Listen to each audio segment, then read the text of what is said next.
Hi hello నమస్తే welcome back to our channel. నేను మీ భార్గవి. ఎలా ఉన్నారు అందరూ? నేనైతే చాలా బాగున్నాను. మీరు అందరూ కూడా బాగున్నారు అనుకుంటున్నాను. ఏంటి ఇన్ని ఫ్లిప్కార్ట్ కవర్స్ వేసుకుని కూర్చున్నాను అనుకుంటున్నారా?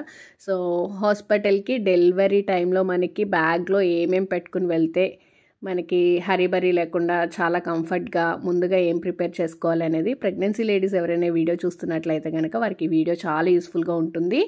మీకు తెలిసిన వాళ్ళు ఎవరైనా ప్రెగ్నెన్సీ వాళ్ళు ఉంటే కనుక వాళ్ళతో ఈ వీడియోని షేర్ చేసుకొని లైక్ చేసి షేర్ చేసి కామెంట్ చేసి సబ్స్క్రైబ్ చేయండి. ఫస్ట్ అయితే నేను డైపర్స్ పెట్టేశాను అనమాట. బేబీకి ఎన్బీ సైజు మనకి కొన్నిసార్లు సడన్గా అక్కడ మనం సర్చ్ చేసుకుంటే దొరకకపోవచ్చు. సో సేఫ్ సైడ్గా ముందే ఎన్బీ సైజ్ పెట్టేసుకోవాలన్నమాట న్యూ బోర్న్ బేబీకి. తర్వాత ఎస్ సైజ్ కూడా బుక్ చేసుకున్నాను. అంటే మనం మళ్ళీ ఇంటికి వచ్చాక ఒకవేళ అయిపోయినా తక్కువైనా కొంచెం ఎదిగినా మనకి యూస్ఫుల్గా ఉండాలని చెప్పేసి 2 సైజెస్ అయితే నేను డైపర్స్ పెట్టేశాను. తర్వాత మదర్కి కావాల్సిన ఫీడింగ్ నైటీస్ పెట్టేశాను. ఫీడింగ్ గౌన్స్ అయినా కూడా అవైలబుల్గానే ఉన్నాయి ఇప్పుడు. బట్ నేను హాస్పిటల్కి అయితే 3 నైటీస్ పెట్టేశాను ఫీడింగ్వి. అలానే బేబీని క్యారీ చేయడానికి జిప్ కవర్స్ అనేవి మనకి చాలా యూస్ఫుల్గా ఉంటుంది కదా. సో హాస్పిటల్ దగ్గర అంత మంచి క్వాలిటీ ఉండవు కాబట్టి మనకి అప్పటికప్పుడు ముందుగానే బుక్ చేసేసాను అనమాట నేను. ఇది నెట్ ఉంది కాబట్టి మస్కిటోస్ అవి కూడా చక్కగా వెళ్ళకుండా సేఫ్ సైడ్గా ఉంటుందని చెప్పేసి 2 బుక్ చేసేసాను. నెక్స్ట్ వచ్చేసి బేబీకి క్లీన్ చేయడానికి వైప్స్ ఎట్లానో మస్ట్ అండ్ షుడ్ కాబట్టి వైప్స్ కూడా ఆర్డర్ చేసేసుకున్నాను. ఇంకా అలాగే ఆరుష్గడి చిన్నప్పుడు థింగ్స్ని కొన్నిటిని నేను చక్కగా సేవ్ చేసుకుని ఉంచుకున్నాను అనమాట, గుర్తుగా ఉంటాయని చెప్పి. అవి పిల్లలకి యూస్ చేస్తే ఫస్ట్ టైం వేసుకున్నవి మళ్ళీ వేస్తే చాలా మంచిదని పెద్దవాళ్ళు చెప్తుంటారు.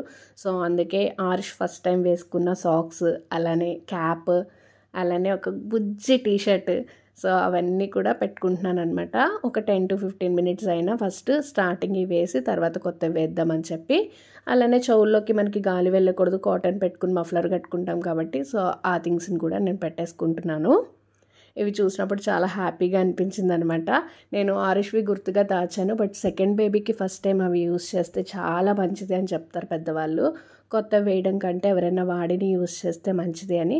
సో అందుకనే నేను ఇవన్నీ కూడా బ్యాగ్లో పెట్టేస్తున్నాను. మా ఇంట్లో అయితే ఒక సెంటిమెంట్, పిల్లలు పుట్టక ముందే వాళ్ళకి డ్రెస్సులు అవి కొనకూడదు అని చెప్పేసి. సో పుట్టిన తర్వాత మేము వెళ్ళి తీసుకొస్తాంలే రోంపర్స్ అవి అని చెప్పేసి చెప్పారు. సో అందుకనే కొత్త డ్రెస్సెస్ ఏం తీసుకోలేదు నేను బేబీ కోసము. రోంపర్ అయితే ఏ జెండర్ అయినా పర్లేదు యూస్ చేసుకోవచ్చు కదా అని చెప్పి తీసుకుంటానన్న మమ్మీ అస్సలు యాక్సెప్ట్ చేయలేదన్నమాట. స్టార్టింగ్ ఇవి వేసుకోవచ్చు ఆరుష్వి, పుట్టిన తర్వాత వెంటనే నీకు ఏమి మోడల్స్లో కావాలో మంచి మంచివి నేను తీసుకొస్తాము, వెళ్ళి నువ్వేం కంగారు పడక్కర్లేదు, కొత్తవి ఏం కొనొద్దు అని చెప్పారు. సో అది విషయం అనమాట. ఇంకా హాస్పిటల్లో మనకి ఎట్లనో కట్టెలు కావాలి కాబట్టి సో ఒక కట్టెలు పెట్టేసుకున్నాను. అలానే రిటర్న్ నేను ఇంటికి వచ్చేటప్పటికి ఒక లాంగ్ ఫ్రాక్, ఇది ఆరుష్ని క్యారీ చేసిన బ్యాగ్ అనమాట. సో కొంచెం సేపు దీంట్లో పడుకోబెడదాము అని చెప్పేసి బ్యాగ్ని కూడా పెట్టేస్తున్నాను నేను బ్యాగ్లో అయితే. ఇప్పుడైతే నాకు ఆరుష్వి ఉన్నాయి కాబట్టి సరిపోతుంది, నేను వాటిని యూజ్ చేస్తున్నాను. ఇదివరకు రోజుల్లో అయితే ఎవరైనా చుట్టాలివి కానీ వాళ్ళకంటే ముందు అక్కలివి, తమ్ముళ్ళు, పిల్లలవి యూజ్ చేసినవి చక్కగా తెచ్చి యూజ్ చేసుకుంటూ ఉండేవారంట.